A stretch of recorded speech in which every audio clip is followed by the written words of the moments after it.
Hey, this is Ryan. How's it going, everybody?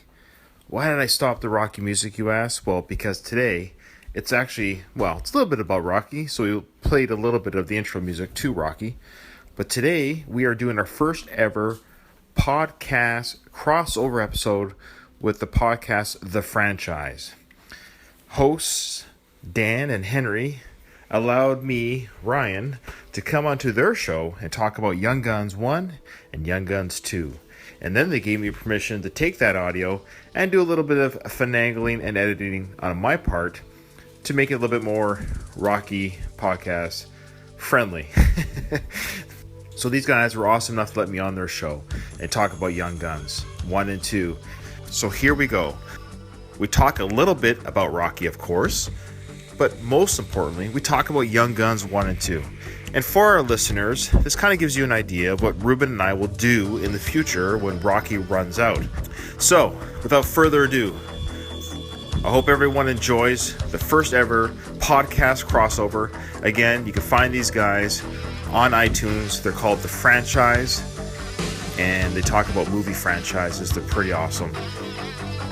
And I've always said, I never podcast with somebody I don't like. Do I like Dan and Henry? No. I love the son of bitches.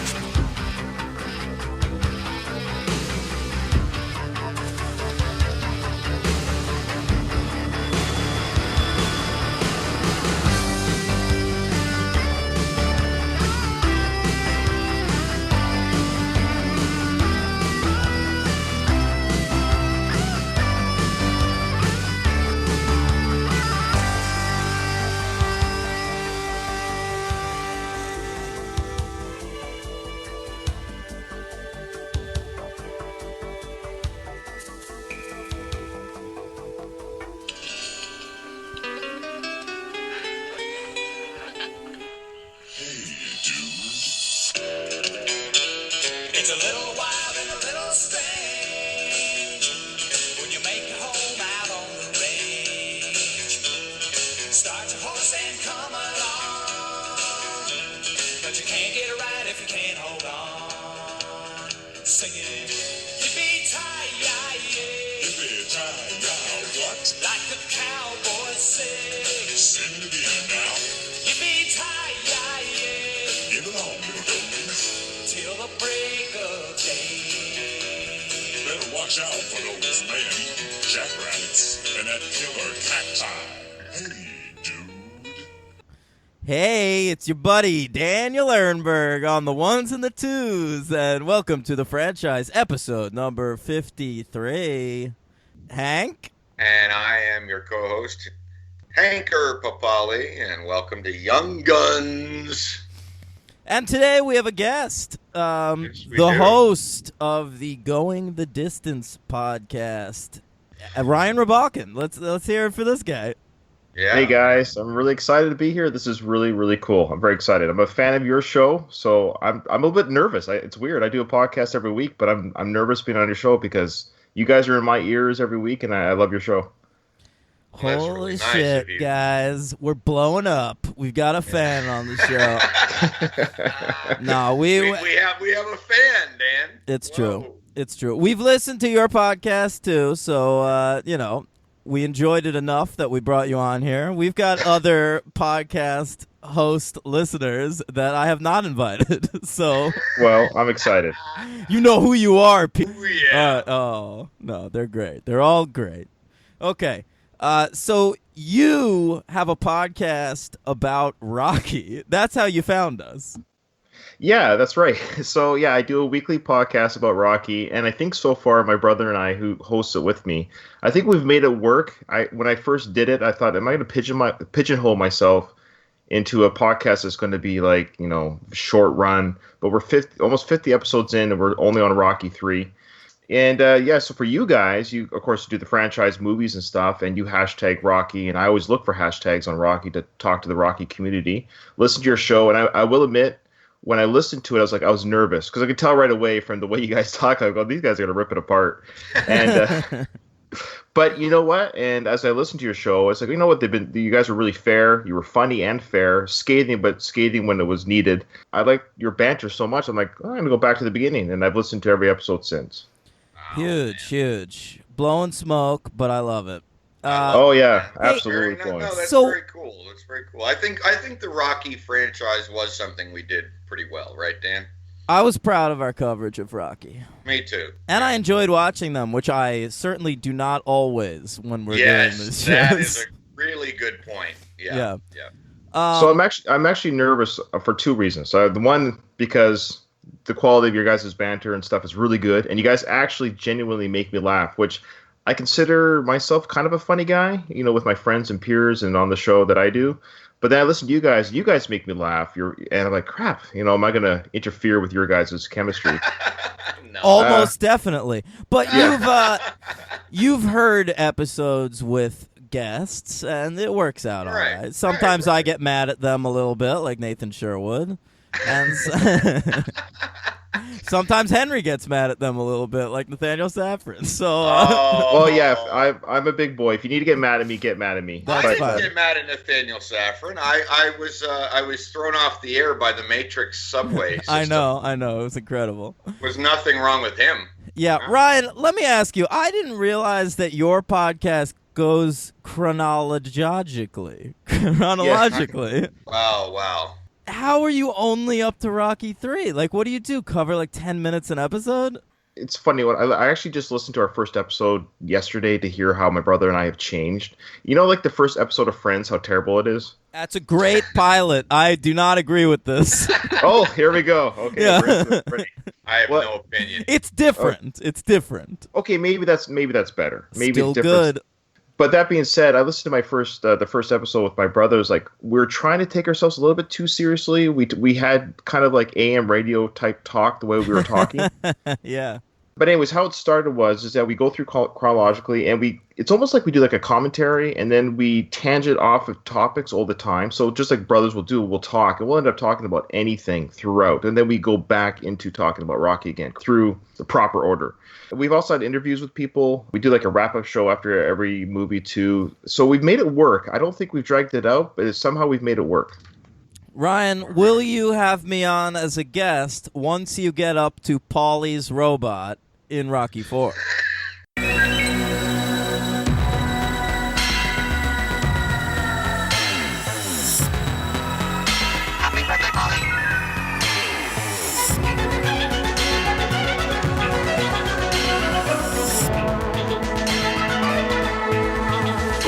What the hell is this? Your present. Yo, I wanted a sports car for my birthday. Not no walking trash can. Come on, he looks great here. It's extremely psycho, Well, Rocco. since you don't have any friends, we thought you'd like it. Yeah, pretend you're happy, will you? It'll keep you company when you're all alone. That's a great-looking guy. Please make a wish. It's creepy. That talks, that thing. Creepy? These things are great. I wish I had one of these when I was growing up. Go on, make a wish, like he says. I wish I wasn't in this nightmare. Hey, very classy wish. Very nice. What do you think there? Very good, huh? Absolutely. I love that you picked a scene, and that will take at least half an hour to talk about the Yeah, robot. and Dan, no offense, don't leave me out. I'd like to be on too. Do you want have a- Paulie's robot, or do you want a separate show? Oh, I don't need a separate. I'm not as egotistical as you. I don't need I could very well share a show with you. Yeah. Well, if any of your listeners want to give us a try, I would recommend the episode, I think it's 47, where I have actually a guest host on, and we talk about the charity match. And that's a really funny and fun episode. Sure, that's the Hulk Hogan section of Yeah. Rocky 3. I love it. Thunder lips. Yeah, And that's so right. that took a whole episode. So that gives you an idea, and you can see how easily it is that flesh. And in fact, we kind of rushed it too, so almost an hour just on the charity match. But I think we make it work, and it's a good way to introduce our new fans to our show, so to get an idea of where we end up being like as a show. If that makes sense. All right, check it out, gang. Going the Distance on iTunes. And you are going the distance. You've only Yeah, we're covered gonna 3 go right to movies Creed. in a year. You chose Young Guns. I'd never seen these movies before. Why these movies? Me neither. I gotta What, say right. Henry, you haven't either? I thought for sure. I I know, and as a listener, I figured you would think that I had seen them because we're around the same age. I don't know why. I just never saw them. I remember when I was a kid, they were big, but I don't necessarily think I avoided them, but I just never saw them, and I wasn't quite sure if I had seen them. But when I watched, I had never. Yeah, and they're big. Do you have something against the Esteves boys? Well, this is why I'm nervous. I don't like Martin Sheen's kids. Okay. Well, this is the second reason why I'm nervous, because I wanted to see your take on these movies, and now I'm a little bit more nervous because you haven't seen them before. I'm a fanatic of these movies, almost as close as Rocky in some ways. Wow. And so, I love it. Yeah, like I saw Young Guns 2 at least. I saw it like 4 or 5 times in the theater. I had it on VHS tape. I watched it like probably 100 times on VHS tape. I have every line memorized at one point. I could quote the whole movie.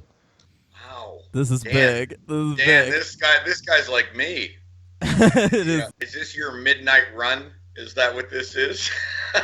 You know, it's funny. I haven't seen Midnight Run, so there you go. Oh, God. me neither, buddy. All right. I should rephrase. Is this your Beverly Hills Cop? Oh, I hate those movies. Oh. Thanks, ladies and gentlemen, for listening.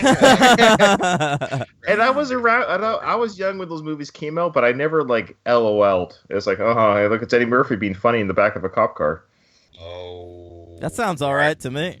We'll leave that alone for now. All right. But maybe it's been a while. And hey, look, I don't want to tarnish it. I want to. Ryan, have you seen The Golden Child? I've seen every Eddie Murphy movie. I was an 80s kid. What a piece that Golden Child is, though. Am I right? Well, that's why I've never seen it since. Oh, thank you. Okay, I'm going to just hang back. All right, let's get into Young Guns, guys. Yeah, let's do it. Young Guns, directed by Christopher Kane and John Fusco. Let's start there. I'm not familiar with any of these people. And you wouldn't be. No. Christopher Kane on my research has done nothing. That's just crazy to me. Well, that's not too crazy to me, but go ahead. Listen. He got his start back in the 80s. He got Young Guns on the strength of a big hit the year before. Mm-hmm. That's right, James Belushi's The Principal. All right? A classic. He's a director I've somehow seen 3 movies by. Really? Yeah. I know which one you're going to talk about. All right. One that we will cover on this podcast eventually. What's that, man? Yeah. Henry. What? Hilary Swank's The Next Karate Kid. Oh, of course. Right. All right. Starring Noriyuki Pat Morita. Right. Pat. He also directed a movie I saw in theaters as a child. I am younger than you guys. Here's why I saw it. It sounded amazing. It sounded like an adventure, and there was a panda in it. That's right, The Amazing Panda Adventure. I thought for sure you were going to mention Gone Fishing. Listen, I was getting there. I also saw Gone Fishing, starring, Joe Pesci and Danny Glover. We should have just covered Gone Fishing when we did Lethal Weapon. Like it's an alternate universe sequel. Yeah, right. I used to get Gone Fishing mixed up with another movie from around the same time. Out to Sea. I knew you were going to say that. It's amazing we're not Siamese twins. It's true. Yeah. Out to Sea with Walter Matthau and Jack Lemmon. Just on a cruise ship hitting on old folks. Oh, yeah. Oh, that's terrible. Okay. Yeah, it's excellent. All right. Let's talk about John Fusco, because he wrote both of these movies. This guy's the auteur behind the Young Guns franchise. Yeah, and I like that, actually. I like that. It's the same voice. I like that in franchises, too. I'm a big fan of Don Mancini, who has written all 7 Child's Play movies. There you go. Yeah. I did not know that. Wow. Yeah. We'll talk That's about his vision. That's definitely his vision. Holy smokes. It's true. John Fusco, still working, guys. Still working consistently. Still writing hits. Really? Yeah, doing well for himself, Yeah. really. He created Marco Polo for Netflix. Well, it's impressive that he got a job at Netflix. I haven't seen the series, but He's getting tons of jobs at Netflix, man. We'll cover this guy again. He wrote, that's right, Crouching Tiger, Hidden Dragon, Sword of Destiny, the straight-to-Netflix sequel to Crouching Tiger, Hidden Dragon. All right? He recently wrote a hit movie, the Christian movie. Listen, I go to AA, Alcoholics Anonymous. The Christian segment of AA loves this movie. All right? The Shack. Oh, boy. Yeah. It's all about God. yeah, I find it interesting. Yeah, Did you because see Young it? Guns is but Young Guns has really very little to do with God. Yeah, it's true. A lot of his early stuff did. He also wrote that The Babe, where John Goodman plays Babe Ruth. Oh, I saw that. Me That I too. know. Yeah. He wrote that. Yeah, he wrote that. He also wrote Hidalgo, obviously the Viggo. reuniting with Viggo Mortensen. Right, Yeah. right. Good catch. Yep. Yeah. And well, he also wrote Thunderheart, which with Val Kilmer. So he likes these. I don't kind know of that Indian. one. Yeah, Oh, really? that's a Native American movie, right? Yes. Sorry, Native American. My apologies. You could say Oh, Indian. Are you kidding me, Ryan? Have you heard our show? Please. Yeah, I know I have. But I'm Canadian. We have to apologize for everything. That's true. Oh, yeah. it's true. Yeah. Listen, that was a problem for me with Young Guns 2 especially. It's my own thing. I have no interest in Native Americans. All right? It's I've talked about it before. It's my least episode of every crime procedural that I've ever watched. No, you actually. I got to tell you, Daniel, you have not talked about this. Really? You know me. I'm the show corrector. Yeah. You have never mentioned this, so please. This is a thing I have a problem with on TV shows. When Yeah, you never mentioned the Indians. okay. Yeah, I mean, he knows. He's heard every episode. When they do, I'm talking about crime procedurals, Yeah, okay? yeah. I've watched Bones, a lot of, Law and Order, these kinds of shows. Even like The X-Files, there's always 2 episodes that I tune out immediately, and they always get to them eventually. It's the episode where they have to investigate a crime on a Native American reservation, and an episode where they have to deal with the different kinds of rules in Chinatown. I don't care about either of these places. They always come up. That's good. Well, I That's mean, funny. I don't think it's really a mystery that you're not a fan of Asian Americans or Native American people. You don't like them. And Why that's would you cool. say that? And that's cool. That's cool. Now you're Jewish though, right, Daniel? Yes, that is true. Gotta have a blank check on not liking people. Do I? I don't know if that's true, but What is that? The Albert Brooks thing with the I got a Jew card. It never runs out. I just figured out what your problem is. You hate Jews. Which is so odd because your children are Jewish. Don't play the Jew card, Larry. I'm not playing any Jew card. Seriously, it's used up. You can't use up a Jew card. That's the whole point of a Jew card. That's right. You can't use it up. It goes forever. You know what? I have to go. Yeah. There you go. I didn't even know that. I came up with that myself. There No, you that's go. 40. What is that movie, Dan, with the Judd Apatow movie? 40. This is 40. This is 40. He says, "I have a Jew card. I can." Yeah. Hank, we could cover This Is 40. That's true, right? It's a Can we? pseudo sequel to Knocked Up. Right. Yeah. Mhm. Yeah. Anyway. Young Guns was released August 12th, 1988. It's one of those August movies. They thought they might have something, but they weren't sure. Mm-hmm. Budget of $11 million. Box office of $45 million. It's a hit. Now I actually did the inflation calculation on this. Okay. Wow. It's $20 million in our dollars today, and it would have made $100 million at the box office. That's big. Jeez. Wow. All right. All right. It was number 22 for the year. Just ahead of Biloxi Blues and Dirty That's a bad Rotten movie. and Dirty Rotten Scoundrels. R.I.P. Glenn Headley. I love Glenn Headley. I'm glad you brought that up. Yeah. Yeah. She always one of my first crushes from Dick Mm. Tracy. Oh, sure. Yeah, it seems like every time we do where you guys do an episode, somebody dies. It's true. That's been happening a lot lately. What episode were we recording when Bill Paxton died in the middle of it? In the middle of it. Yeah, that's right. Wasn't that like? Didn't Aaron text me or something? Yeah, it was something like Yeah, that. it was during the episode recorded. It was pretty good. And then R.I.P. we got Adam West, who died West. yesterday. Yeah. We will be covering the Adam West Batman movie eventually. Yeah, we will. Yeah. R.I.P. Yeah. He did nothing for me. What? The campiness, I get it. Like, again, I was a kid and I watched it, but No, but Ryan, Michael- we grew up with that. I mean, I did grow up with it. I have a sentimental value to it attached to it, but I genuinely didn't get a kick. Even as a young kid, I didn't go, "Oh yeah, this is funny." I didn't think Batman should be funny. I like Even it more a kid. as an adult. Yeah. with the Family Guy, he was great on that. No. I mean the Batman. I bought it on. I got it on DVD for Christmas a couple years ago. I see. Like the And- show better. You're Okay. nuts. I outgrew it. I mean, when I was a kid, I liked it, and then immediately, almost instantaneously, when Michael Keaton took over, I Yes. didn't give a shit. That's where Henry and I are the same age, and we probably had the same journey with Batman. When Michael Keaton's Batman came out, we're like, okay, now we've got a real Batman. That's right. That's correct. Henry. Yeah. Batman was for adults. It's a comedy. Well, it's not funny. It is funny. Well, I wish Robin would find gloves that fit him. That's part of the fun. He's always tugging on his gloves. Like, we get it. You got gloves on, buddy. I like that one. Dishwashing gloves. Yeah. Young Guns also just below Colors, which is a movie I've never seen. I it's a good haven't movie. either, and I've always wanted to see that. But yeah.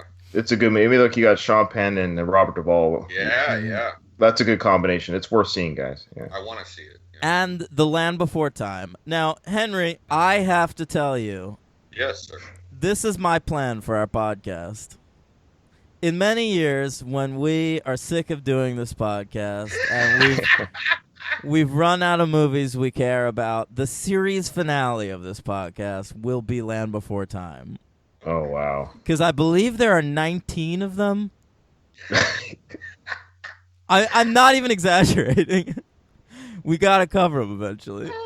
Well, the good news is each one just gets worse. Have you seen all of the Land Before Time movies? No, I'm just familiar enough to know that I think the first one was decent enough. I think Steven Spielberg even had a hand in it, but after that, it's just you're basically watching Saturday morning cartoons. Oh, really? Dinosaurs are in it and Steven Spielberg had a hand in it? What a surprise. Man, if you've got dinosaurs or Nazis in a movie, Steven Spielberg's right around the corner. Speaking of Jews, no, I'm just kidding. Yeah. Yeah. It's like Ron Howard with Space Program. That's funny. Throw Tom Hanks in there, and you got a space program. Yeah, Tom Hanks is World War II and music from the 60s. That's what he loves. That's it. Yo, Or any movie where you can wear a fedora. I once went to see a show, Hank and Ryan, that was Crosby, Stills and Nash, Simon and Garfunkel, Stevie Wonder, and Bruce Springsteen. All right? Oh, wow. I show up. Guess who comes out to introduce the bands? Tom Hanks. He's anywhere there's just old, forgotten music. Tom Hanks strolls out there and starts yapping about the greatest generation. It's ridiculous. He's the most liked man in Hollywood. Yeah. He is, though. I love You're doing well this episode, Danny. You're doing well. I'm gasping for air. Oh, good. Okay, good. Let's get into it. Young Guns. Ryan, do you want to do the plot? Yeah, you have to. It's your show. Well, yeah, I figured you guys were gonna ask me to do the plot. I always think that Henry does a good job on the plot, but I'll just. Oh, thank you. Henry. Yeah, no problem. But Well, I'll just. Dan has a big ego, so it's nice when you take him down a little bit. So I Oh, appreciate well, this isn't taken away from Well, Daniel. No, Ryan, please take away. Okay. I'm equally a fan of both of you guys for different reasons. I'll leave it at that. I love it. Well, the plot is we got John Tunstall, and this is the Lincoln County War, and I don't want to get too much in the history of this. If people want to Google the Lincoln County War, it's basically I'll tell you right now, Ryan, not to interrupt you, but I'm Yeah. going to. I did, okay. Well, there you go. so I know a lot about it now. Please don't talk too much about it. No, I'm not going to. I'm not going to. Dan's not a fan of education or history, so you Oh, gotta, my brain just shuts off.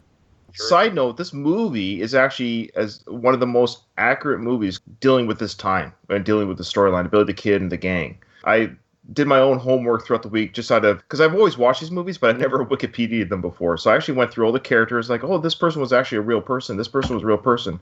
And if you go to the cast on Wikipedia, 70% of the people in the cast, if not 80% of them, are real people. Yeah. All right. So they deal with a lot of real people, and a lot of the deaths that we see did happen. A lot of the people they killed did happen. John Tunstall, that's Terrence Stamp's character. Franchise Jack crossover.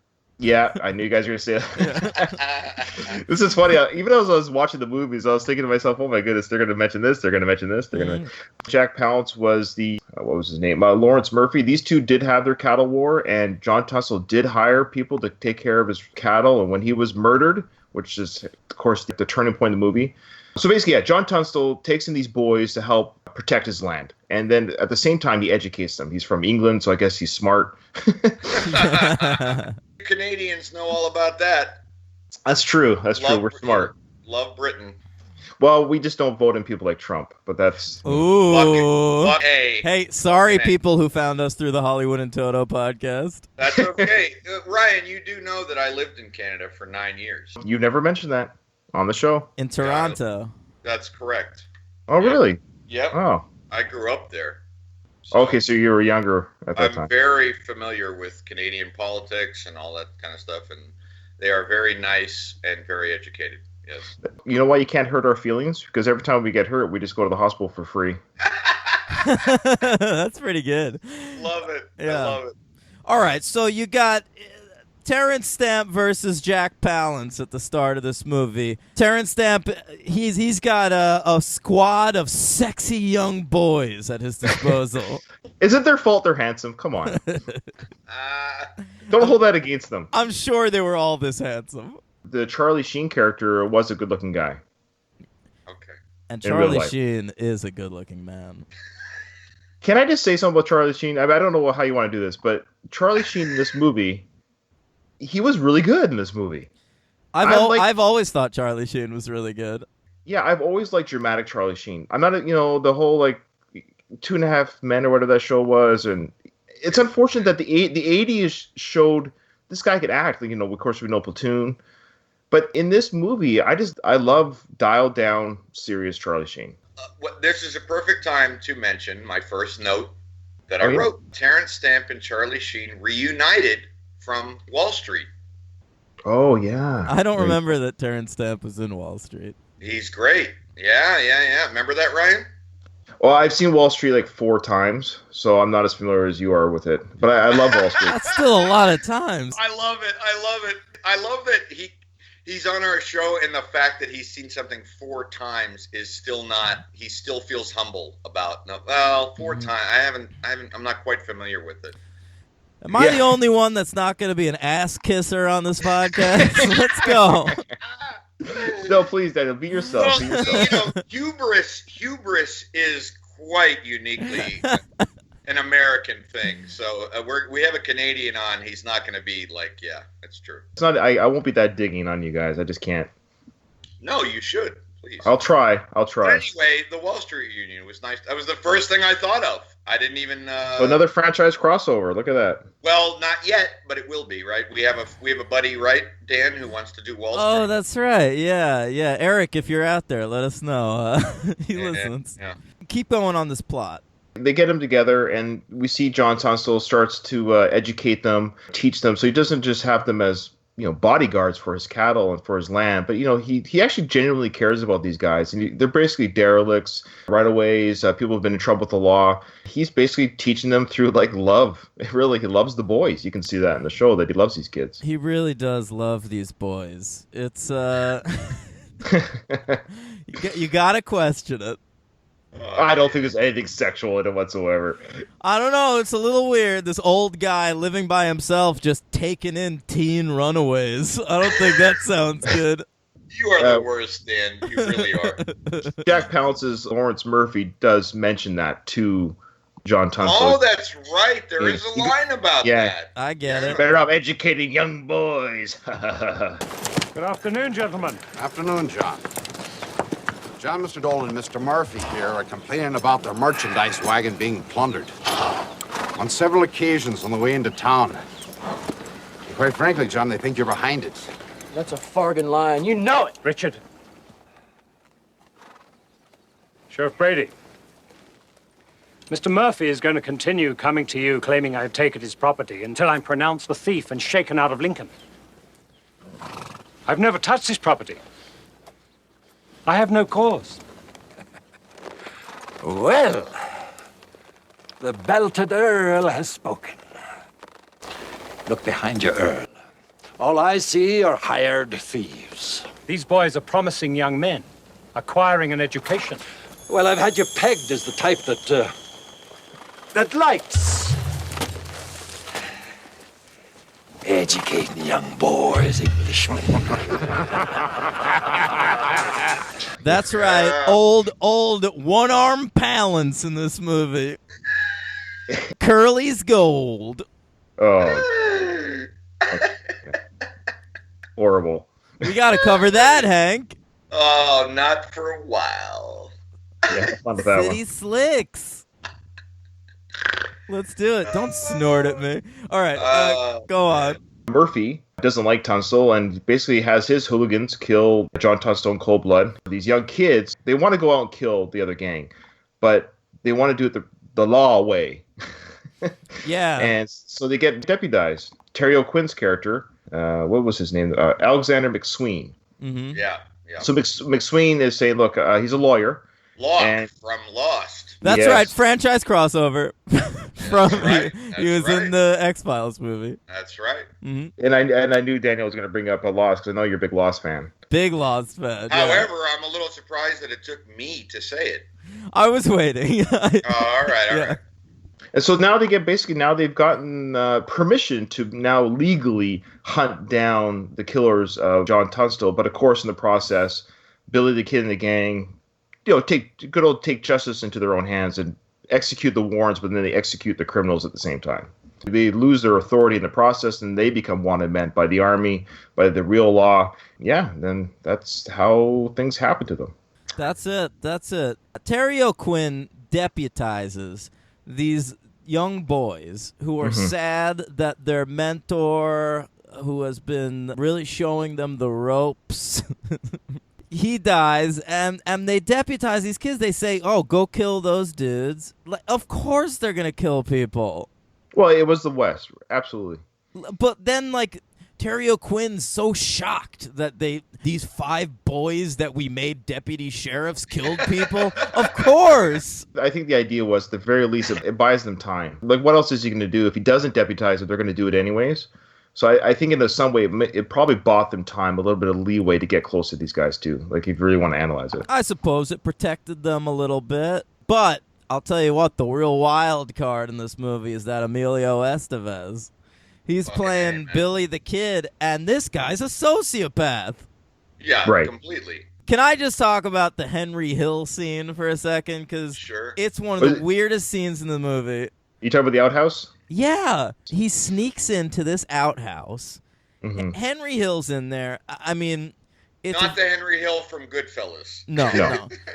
It's a film directed by Christopher Kane, so obviously we have to hear this guy farting up a storm in there. Well, it was also the 80s, but go on. I guess. And Billy pops out a gun and just wrecks this guy with his pants down. It's brutal. Oh, Lord.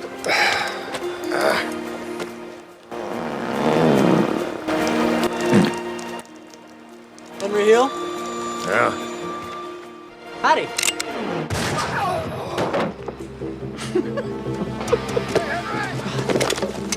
By the way, you're under arrest. I love it. And starts to laugh while this guy dies. Now, Ryan, I gotta ask you. This is the hero of this movie. I gotta No, ask. he's not the hero. He's I an know. anti-hero. You're right. But yeah. Ryan, I gotta ask you a question. Yes. Being around my age, I think I know for a fact that Dan is also a fan of this movie, but Unforgiven. Oh, yes. Okay. Love it. Right. I love Westerns. Am I right, Danny?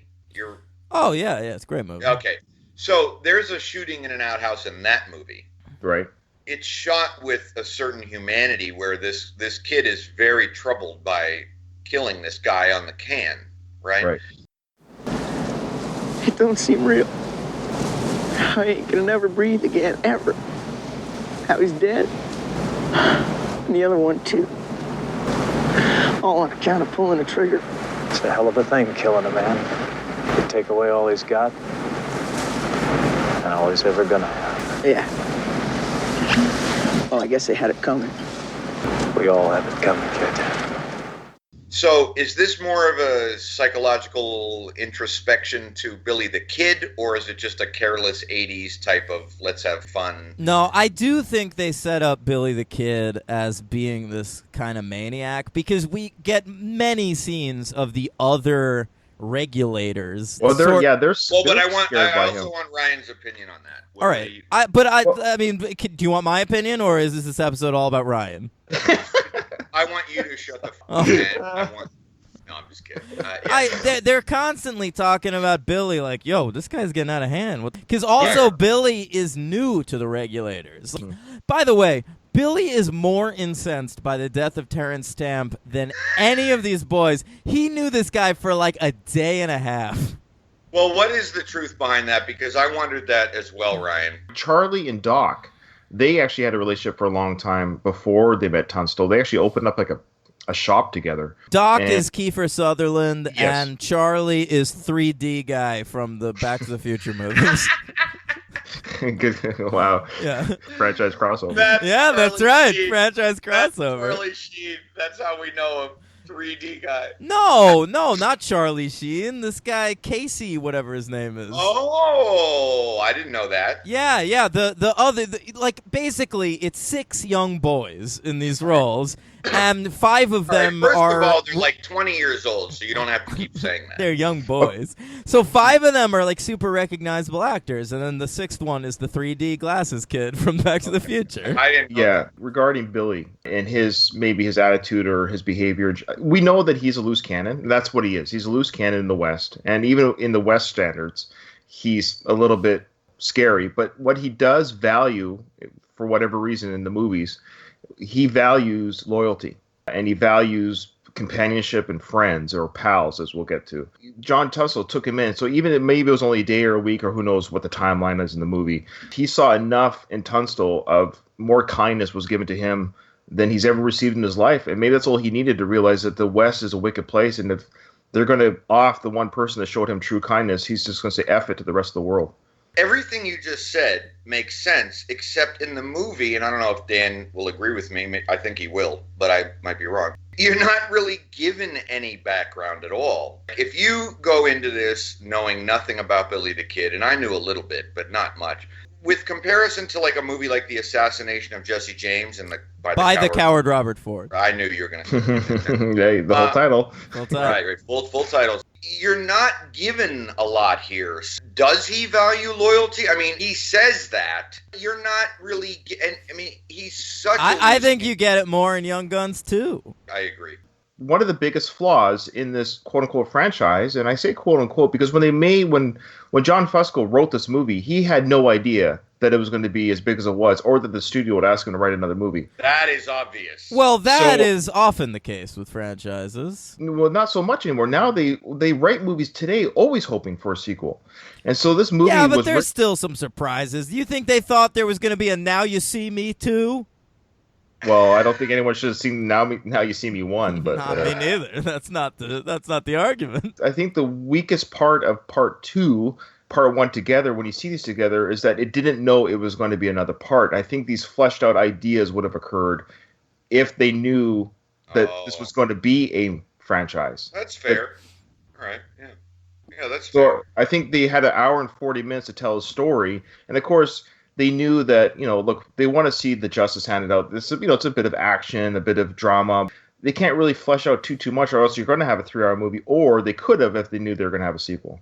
There you go, guys. We went through the credits, but not quite to my liking, so can I mention Well, a couple? can we first just go through the actual credits sequence? Yeah, well, I wanted... Because it's the highlight of the movie. Oh, yeah. Yeah, Henry, I wanted... Okay, I watched it 3 times. Oh, good. I was so excited. I was like, I can't wait to hear your guys' thoughts on the opening sequence, especially Henry regarding the music. I want to hear your thoughts on the music.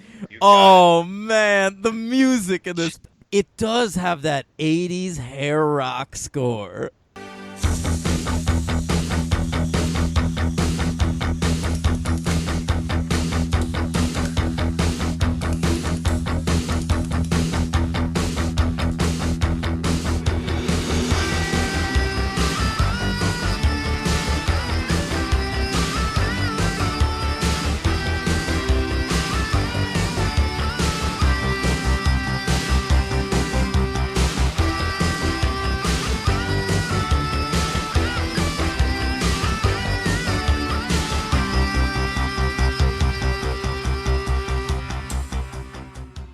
but it's great.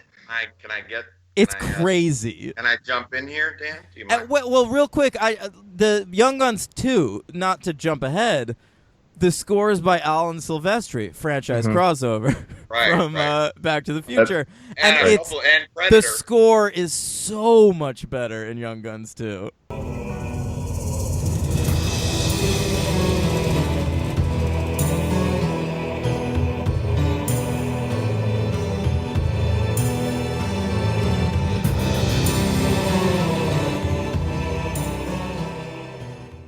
Right, it is. It is. It's more of a. I would say it's more of a film score. Yeah. Can I, Henry?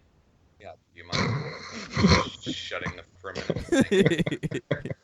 Okay, so the opening credits. Anthony Marinelli, right?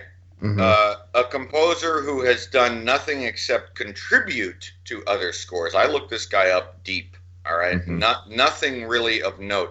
The only thing that he has done that I took note of that was great was contributing to the score of Leaving Las Vegas, which is an amazing score.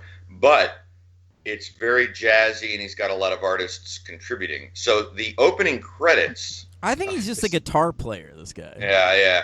The opening credits of this movie, I wrote a note, and I think I leave it up to you. Either awesome or terrible. And I think I'm going to err on the side of awesome. I think it's awesome. The opening, look, the score at certain more serious parts of the movie does not work. It's garbage. It's utter garbage. Henry, jeez. Henry, slow down. So, I just want to say, as Young Guns fanatic, now, I know you guys just saw it for the first time, but I grew up with this, but people who grew up with it like me and watched like me, this soundtrack is like a holy grail. Okay. Well, that I you know what, Ryan, I completely understand that, and I'm like that with, you know, Fletch and we're nostalgia busters on this show. Yeah, that's fine. But Henry, Fletch is different. Fletch does have the world's cheesiest soundtrack, but it works for the movie that Fletch is. Like, this movie is it's attempting to be a real Western. Like, when you brought this movie up, Young Guns, I thought it was like the 80s. Like, this ain't your daddy's Western, but it kind of is your daddy's Western. It actually doesn't age that badly. It just has this weird score where the drums sound like that. Doo-doo-doo-boo. Yeah, right. And the guitar's like, so it sounds like the score from Ace Ventura. So you do really like the score, right? Well, I do. I really, really do. Like the scene where they're running through the thorn bushes with the guitar playing, that soundtrack playing. This soundtrack is. I don't think you can buy it. It's like if you go on YouTube to find it, people are like, "Oh, I can't believe you have it. Where did you get the original copy?" It's like one of those soundtracks that people want to own. You can find the Young Guns 2 soundtrack in the dollar bin, though. We'll get there. Okay, but this opening credit sequence they take each actor individually. They get to smile into the camera. Yeah. And then it's like pseudo black and white, like almost sepia, but not. Like it's sort of how they shoot like the early daylight on Survivor. It's almost like if they had film back then, if they could film this back then, this is what it would look like. That's what they were going for. It's badass. I'm into it. No, I agree. But I also have to mention another thing I want to mention with the credits was nobody has talked about the cinematographer. Who's this guy? Dean Semler. I mean, some good stuff. Yeah. This guy's resume is gigantic, and among other things, he's an Oscar winner. Dan, I don't know if you knew that. No, I didn't look him up. What for? Well, your favorite movie of all time, Dances with Wolves. Ugh. And another one of your favorite movies, Apocalypto. That's a good-looking movie. And Mad Max 2. The Road Warrior? Yeah. Right. So this guy knows how to shoot a film. Yeah. Those are all great-looking movies. I mean, Dances with Wolves. Right. Ugh. I didn't make a note of this, but I wanted to make a mental note to you, Dan. If you're going to talk shit about Dances with Wolves, the one thing you can't probably hit on is the way it looks, right? I mean, it's a pretty beautiful movie, no? Yeah, I mean, he probably shot it beautifully, and then Kevin Costner just pissed all over it. Dean Semler, a good cinematographer. Yeah, all right. let's talk about my favorite subplot of the movie. Oh, I know what you're going to say. Go ahead. What do you think I'm going to say? I don't. Okay. Well, okay. May I ask, are you being facetious or serious? I'm being dead serious. Okay. Well, go ahead. I'll just believe me if I'm right or wrong. Go ahead. All right. Kiefer Sutherland, guys. Yeah, I knew it. Jack Bauer himself. All right. Yeah. I knew you were going to talk about the China Very, girl. very weirdly playing like a real good guy in this movie, because like young Kiefer Sutherland was often playing like dickheads. He was like a real James Spader back then. Bright Lights, Right. Big City, one of my favorite movies. One of my favorite movies, Freeway. Yeah. Yeah. With Reese Witherspoon. That's right. Kiefer, they're at this like town function, and he spots Jack Palance's geisha girl. Mm-hmm. All right, and Kiefer wants to jack this girl right away from old Jack Palance. Free Jacker. And you think at first he's just kind of into it. He's like, "Oh my, like look at this." And that's probably true. Doc definitely has an Asian fetish. Mm-hmm. We can agree on this. He falls in love with her immediately. It's love at first sight between Kiefer and this geisha. And he spends the entire movie just trying to take her. Yep. And at the end, he does. They're together. When Young Guns 2 starts and he's a school teacher, is he like somehow just living in New York with this geisha girl? Well, in real life, he was all those things, but he had a white woman bride. I don't know why they did that, but he had like kids and everything. Oh. I don't know, man. Speaking of Doc Scurlock, the character, in real life, he was a real badass. He killed, it's true, when Billy says in part 2, you killed half the men that I got credit for, it's true. Yeah. Doc he would hang people out in the town square. This guy was brutal. He was a bad dude. Well, I think that happens a lot in Westerns where they depict somebody as bad, but they're not even depicting quite how murderous they are. And I think that's probably because it would be so unappetizing for viewers to see these guys for what they really were. And well, can I say though? I know we're going all over the place, which is fine. I expect nothing less. No, it doesn't matter. Yeah. What I like about, and I wanted to get this in before we get to Young Guns 2. What I like about Young Guns is that it is trying to be, I think, a real Western, and I think in its own way, it's a little bit schizophrenic the way Billy the Kid is, in that he's like maniacal and happy, and shows some caring, and then he's so brutal in his killings. One of my favorite scenes, of course, amongst Young Gun fans, their favorite scenes are when he kills Sheriff Brady in the street, when he's like dancing behind him, and then Sheriff Brady turns around, and that music change. Reap the whirlwind, Sheriff Brady. Reap it. I think that scene works, and I think part of why some of this stuff works is Emilio Estevez is really good in this movie. He is. Every actor has the role that defines who they are. That's it. I agree. This is his role. I agree. No, it's Andy from Breakfast Club. Oh, that's you know what, Ryan? That's a really good call. Yeah, but that's a real ensemble cast. This is all Emilio's movies. Well, I agree with that. Emilio! Yeah. One thing that I liked, which you do not see anymore ever, and you never will again, as far as I can tell, and I think Dan will agree with me, was I liked that it's the 80s and we weren't obsessed with this fetishizing of like bodybuilding yet. So all of the characters, they look like us. Dermot Mulrooney's like all scrawny and like nobody's bulked up. And I like that. And what it made me think of was when I saw last year, I saw the Magnificent Seven remake, which was horrible. Besides being horrible, everybody in there is a god. Yeah, it's silly. Yeah, and I like that there's like a naturalism that I think it's just a thing that it just hadn't been built up yet. I agree. Because even in this movie, we're still acting. These guys are acting. Yeah. They're not just looking like we kind of teased about them being handsome, looking good, but you know what? They actually, in today's standards, they don't look that great. Like you're saying, they're actually genuinely acting. They're actually trying hard to make this a film, not just a popcorn movie. There's a lot of interesting performances in this movie, including that of my MVP. Oh boy, are you gonna say Lou Diamond Phillips? No, well, he doesn't like Indians, remember? Oh right, I forgot. Mexican Indian. Mexican Indian. Yeah, I forgot. Guys, the MVP of this movie, and he doesn't get enough screen time, Dermot Mulroney. Dirty Steve, yeah. Man, he's unhinged in this thing. And the other thing is with that, I'm glad you brought that up because he's not my MVP, but still, the fact that he's got like all the nasty teeth, like they wouldn't do that to a star these days. They would never do that. They would never allow it. They'd be like, whoa, you're Dermot Mulroney. You can't have dirty. He's a fan favorite. I gotta tell you, the first thing I ever saw Dermot Mulroney in was like late 90s. And Runaway Bride? It might have been that, yeah. And just recently, I'm starting to like discover the early Dermot Mulroney. Henry, you might remember a few months ago, I watched Career Opportunities for the first time. Yeah, he's in that?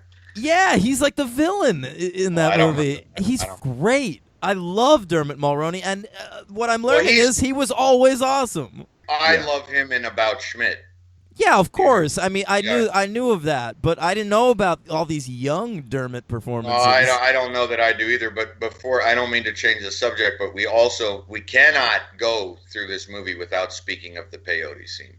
Yeah, okay. Oh, yeah, of course, that's the most 80s There's too scene. much to talk about. That's the most 80s scene in the movie. Billy the Kid backwards on his horse still makes me laugh. I'm sorry. It reminded me a lot, speaking of The Breakfast Club, of the scene where they all get stoned. Oh yeah, smashing the glass or what? Yeah, and I don't think it works. I don't either. Everyone's voice is turned down a few octaves. Like they're like, "So, are we gonna kill this Jack Palance guy?" Blah. Well, I think that's also due to the poor direction. It's just a squarely boring direction in this movie. I think that's fair. It's a little bit dragged out, but I think we're talking about Dermot Mulroney or Dirty Steve. His "Hey, you guys." You guys, yeah. Size of that chicken. Everyone loves that line, though. Did you see the size of that chicken? Did you guys see the size of that chicken?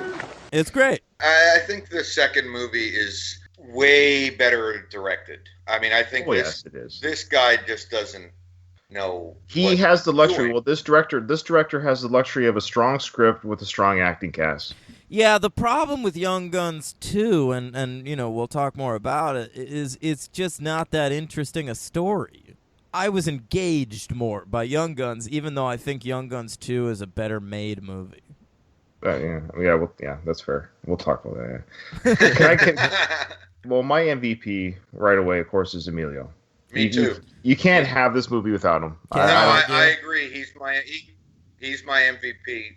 And he's my MVP for both because if they had recast the character, if they'd done anything else, like I would, I don't think you can't have this franchise without Emilio playing that laugh, that cackle, and his ability to go from dark and funny. Are we wrapping up, Dan? Well, we're about to. I've always liked Emilio Estevez, and I wish he still acted. I don't. Yes, I know. It's nice that he has a directing career. I'm sort of proud of him in a way, but like, right. You know, it's weird. I'm just happy he didn't go the Charlie Sheen way with his personal life because that would have tarnished, I think, this film for me.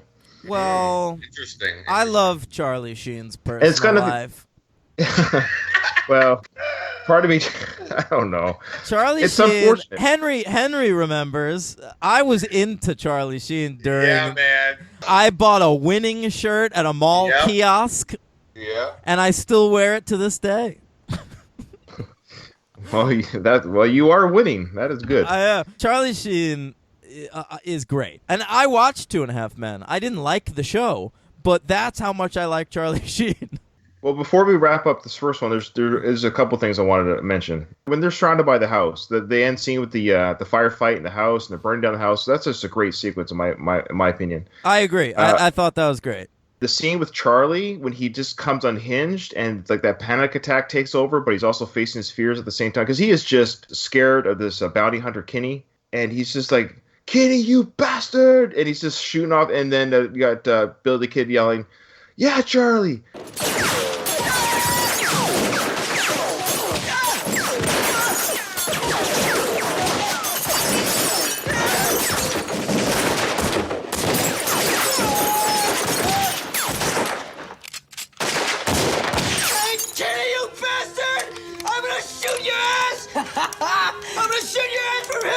chase you if I have to, you stuck! Yeah, Charlie. Maniac!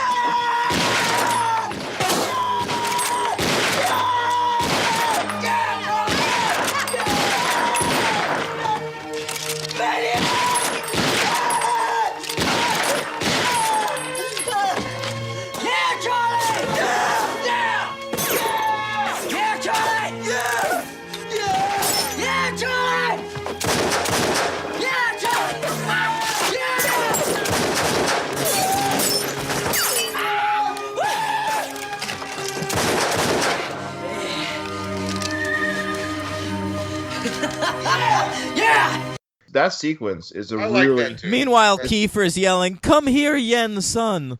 I don't care about anything but weird geisha girls." Yeah, so I'll go to my LPV then because it kind of ties into this. LVP, let's. It's Jack Palance. I totally understand that. He is horrible in every scene. He acts terrible in every scene. And then to top it off, when Young Sun runs to the house, he's yelling after her, "China, China." Yeah. He's calling her China. I forgot about that. And it's like if I ran away and you guys were like, "Canada."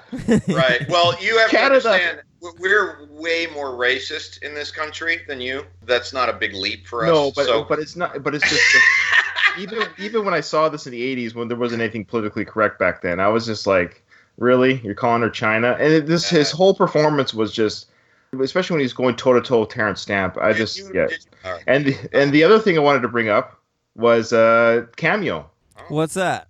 Emilio Estevez is friends with Tom Cruise. Wait, what? Oh.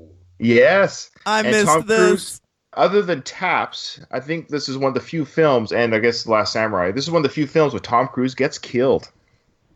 Really? Okay. Yeah, so that end Let's shootout. see. Yeah, so he was on set, visiting his buddy Emilio, saying, "Hey, how's it, as actors will do, how's your filming going?" They're And they- definitely not still friends, right? I don't know. I wouldn't say. I don't know. I'm not involved in this. He left Emilio on the couch. Well, sure. Definitely Emilio's at the height of his kind of career here, and I guess Tom is definitely rising on his. They're almost probably the same at this point. But anyways, yeah, so Tom Cruise dressed up in cowboy gear, and he got shot and killed. And That's awesome. And there's also a cameo killing in Young Guns 2. Can you tweet me like a GIF so I can Absolutely. okay. Yeah, I caught the Young Guns 2 one, and we'll talk Okay, about good. it in a minute, but I didn't catch Tom Cruise. That's insane. Wow. And then the last thing that we talked earlier about how this movie suffers from not having a sequel in mind when they wrote it was the final sequence when they're talking about the epitaph read only one word, pals. William H. Bonney, also known as Billy the Kid, continued to ride, never leaving New Mexico. He was caught in Fort Sumner by the sheriff Pat Garrett and killed. Sources report that he was unarmed and shot in the dark. He was buried with Charlie Bowdry at Old Fort Sumner.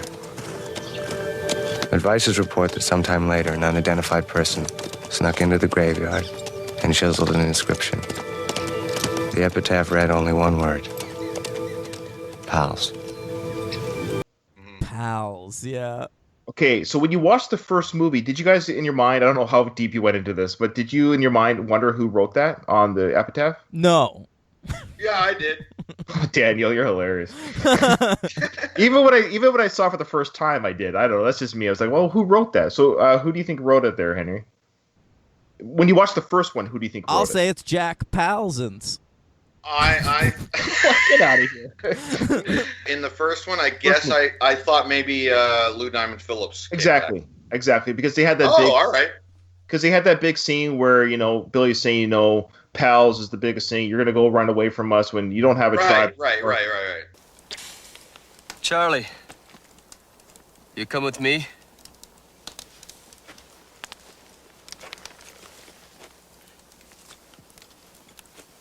You ain't saying much, Dirty Steve. 'Cause you ain't got much to say, Charlie. Oh, Steve understands the meaning of the word pals, don't you, Steve? So you got 3 or 4 good pals, well, then you got yourself a tribe. There ain't nothing stronger than that. We're your family now, Chavez. You walk away from us, you break our sacred hoop. We gotta stick together, fellas. It's the only way I see it. So there's nothing stronger in the world than pals. And then we're led to believe after Billy the Kid's death that somebody snuck into the graveyard and wrote pals on his epitaph. But we know in Young Guns 2 that's impossible. It can't be Chavez E. Chavez. Oh. Why is that? Because, well, spoiler Was it alert. Billy himself? No. So the second movie we find out, well, everyone dies before Billy does, or if quote unquote dies in the second one, that it would have to be Pat Garrett that wrote it. Sure, Pat Garrett. And you could almost argue that, we're getting really ahead, but if Pat Garrett wrote it, because not only did he not kill Bill the Kid according to Young Guns 2, but, he wrote it on the gravesite, say, pals, we are pals, and that's why things worked out the way they did. Pat Garrett's presence in the Young Guns franchise is a little odd. There's a really bad scene in the first Young Guns. Yeah, it's terrible. It's absolutely terrible. That real winky wink thing where he meets Pat Garrett, Billy, and Emilio Estevez is like, "Oh, look, Pat Garrett. One day I'll be as big as him. I'll be bigger." Yeah. Again, that's a scene that suffers from not knowing it's going to be a sequel. Again. Yeah, and then, all those scenes. I find the lowest part of Young Guns is the parts that don't carry over to the second one because they didn't know they're going to have a second one. So that's one where they had to recast the actor because he was terrible. Thank God they recast that actor because then we get Billy Peterson in the second. Yeah, and he was great. He was great. All right, so why don't we? Yeah, let's grade it. Grade it, MVP, LVP, and I got a superhero count. Okay. This is exciting. I feel very excited to be a part of this. Okay, go ahead. All right, listen, I'm going to predict this. I could predict this. I don't need any of you to say anything. Ryan's giving this a 5. Okay. Yeah. Okay. Henry's giving this a 2. Oh, jeez. No. My heart just skipped a beat. No? I'm giving it a 3, but I made a note. I wrote it's a 2-star movie wrapped in a 3-star clothing. Because it was not painful to watch. It's entertaining. It's kind of what you said about, Dan, when you said about U.S. Marshals. I mean, it's a 3-star movie. I mean... I agree. I'm going to give it a 3. All right, fair enough. All right.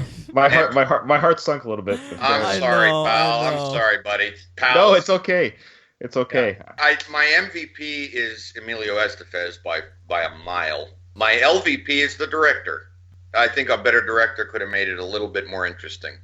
I should have prefaced my LPV and MPVs. I only went with actors, and I kind of do that with your movies when I listen to your show. I only do that too. Yeah, I try to just go with the actor because that's who we're watching on screen. But you're right, there are cases where this director is such a non-issue to me that he's lucky to even have these actors as well. Well, that's why he's my LVP. Yeah, fair enough. Dan, go ahead. MVP. MVP Dermot Mulroney, LVP Lou Diamond Phillips. Ooh, boy! Ouch! He really does hate Indians. Wow, he really does. Really does. All right, I got a superhero count. I got 7. I know, I'm gonna run through it quick. All right. Lou Diamond Phillips. What was he in?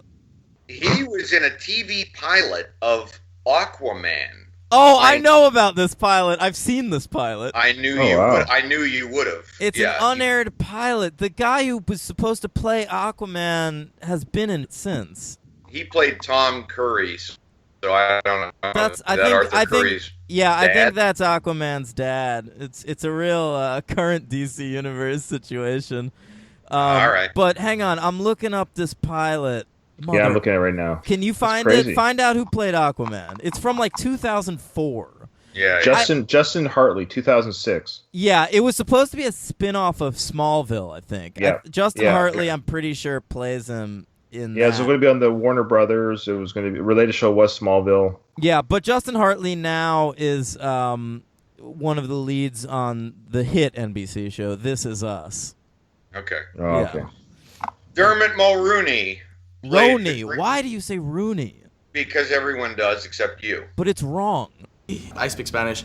It's really hard to say it in Spanish. Yes, I got news for you. It's hard to say in English, too. Oh. Yeah. Once I say it, you'll probably still have trouble. It's Dermot Mulroney. He played the Green Lantern on the cartoon The Batman, 2007, 2008. All right. And, of course, Terrence Stamp, was General Zod in Superman and Superman 2. Yep. And I didn't know that he played Stick in Elektra. Yeah, that's right. I do remember that. I never saw Elektra. Mm-hmm. We'll cover it.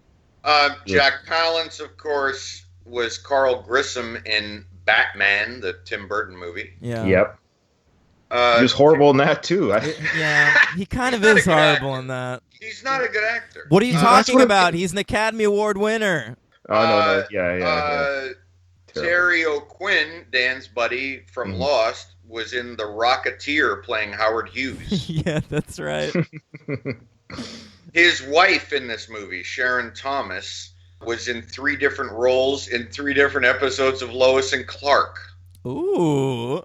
The guy whose death we didn't even talk about, which was one of the worst parts of the movie, who we didn't even... Buckshot Roberts. Hey, I had a question about this. Oh, wait, go ahead. Who is that? There's so much to talk about this movie. Let me finish. Played by Brian Keith, who played Uncle Ben in a cartoon version of the Spider-Man. Okay. Yeah, and that's the superhero count. And yeah, well, the question is, I think I can answer it for both of you. Does he die? Because there's a Buckshot in Young Guns 2. Yeah, no, it's just they just use the same. You're absolutely right. They maybe Emilio gave him that nickname because of the guy that killed Dick.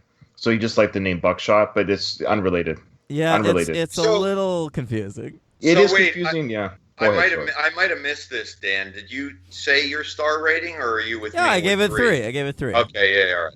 Can I just mention, talk about Buckshot Roberts there in the first one? Charlie Sheen's death was terrible. The acting of it was terrible. Yeah. I only bring that up because there's a death scene in Young Guns 2, we'll talk about, that was actually done really well. It's funny when people die on screen. You talking about Kiefer? No, well, his was good too. They're all really good, actually. I think whatever mistakes they made with part 1, with the way people died, they really corrected in part 2. Because part 1, the way Charlie Sheen acted that death scene was just terrible. Yeah, I agree. Though he did the role really well, his living acting performance was good. His dying performance was terrible. Anyways. All right, so we're gonna end right there. I originally thought we could do this episode in one release, but looks like we'll just do this as episode 49, part 1, covering Young Guns. Next episode will not quite be as long, but I don't know if that's good or bad news, depending on the kind of listener you are. But the next one will be about an hour long as well, and it will cover Young Guns 2. It'll be episode 49, part 2. So this recording with Henry and Daniel of the Franchise Podcast was so big, was so amazing, that we needed a sequel. So Young Guns 2 will be next week. I hope everyone enjoyed this discussion of Young Guns. Hey, can I get a ding-ding on this episode?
Mama, take this badge off of me. I can't use it anymore. It's getting dark, too dark to see. I feel I'm knocking on heaven's door. Knock, knock, knocking on heaven's door.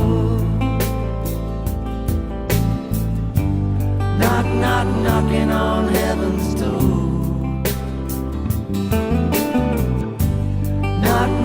knocking on heaven's door.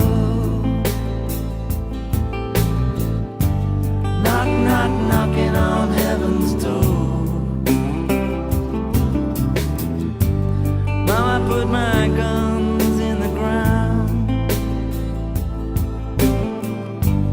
I can't shoot them anymore. That long black cloud is coming down. I feel I'm knocking on heaven's door. Knock, knock, knocking on heaven's door.